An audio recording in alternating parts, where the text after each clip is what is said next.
5 মিনিটের রাস্তা সময় লাগে আধা ঘন্টা, 10 মিনিটের রাস্তা পার হতে 1 থেকে 1.5 ঘন্টা। এটাই ছিল নারায়ণগঞ্জের যানজটের নাকাল শহরের চিরচারিত চিত্র। কিন্তু হঠাৎ করেই যেন বদলে গেছে পরিস্থিতি। যানজটের শহর নারায়ণগঞ্জ এখন অনেকটাই যানজট মুক্ত।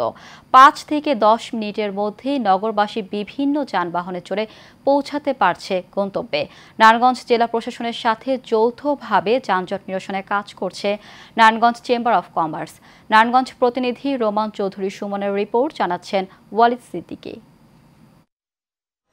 রমজান মাসে সাধারণ মানুষ যেন নির্দিষ্ট সময় গন্তব্যে পৌঁছাতে পারে সেই লক্ষ্যে যানজট নিরসনে 70 জন শিক্ষার্থী স্বেচ্ছাসেবকদের একটি টিম কাজ করছে নারায়ণগঞ্জ শহরের 9টি স্পটে। আমরা যানজট নিরসনের জন্য কাজ করছি চেম্বার অফ কমার্স এবং কি নারায়ণগঞ্জ বিকে আছে, তাদের সহযোগিতা আমরা কাজ করছি। মানুষ যাতে যানজট মুক্ত নারায়ণগঞ্জ একটা উপহার পায়, মানুষ যাতে ভালোভাবে চলাফেরা করতে পারে, এই জন্য আমরা মূলত কাজ করছি। শহরের যেসব স্থানে যানজটলা, যত্রতত্র গাড়ি পার্কিং সহ অবৈধ স্ট্যান্ড ও প্লেটবিহীন অটোরিকশা প্রবেশে কঠোর নজরদারি ও তদারকি করছে এই স্বেচ্ছাসেবক টিম। এর সুফল পাচ্ছেন নগরবাসী। ছাত্ররা রাস্তায় নামছে, ওনাদের তত্ত্বাবধানে দেখলাম নারায়ণগঞ্জের যানজটের অবস্থা আগের তুলনায় অনেক ভালো। আগের থেকে এখন একটু জ্যাম স্বস্তির ভিতরে আছে। কিছুদিন যাবত দেখছি আমাদের এই শহর যানজট অনেকটা কমে আসছে। যানজট নিরসনে স্বেচ্ছাসেবকদের নিয়োজিত করে এই উদ্যোগটি নিয়েছে জেলা প্রশাসন।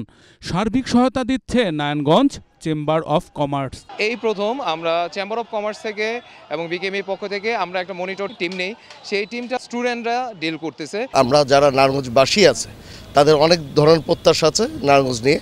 আমরা আসলে ওই প্রত্যাশার জায়গাগুলোকে আমরা পূরণ করার জন্য Narayanganj chamber of commerce, BKME, বিভিন্ন প্রশাসন আমরা সবাই মিলে চেষ্টা করছি। নারায়ণগঞ্জের যানজট নিয়ন্ত্রণে প্রশাসনের পক্ষ থেকে সর্বোচ্চ চেষ্টা রয়েছে বলে জানিয়েছেন জেলা প্রশাসক। ব্যবসায়ীদের এই কাজে এগিয়ে আসায় ধন্যবাদ জানিয়েছেন তিনি। যানজট হলে মানুষের খুব অসুবিধা হয়, বিশেষ করে যারা অসুস্থ মানুষ তারা হসপিটালে যেতে পারে না, আমরা বাচ্চারা স্কুলে যেতে পারে না, মানুষের শ্রম ঘন্টা নষ্ট হয়।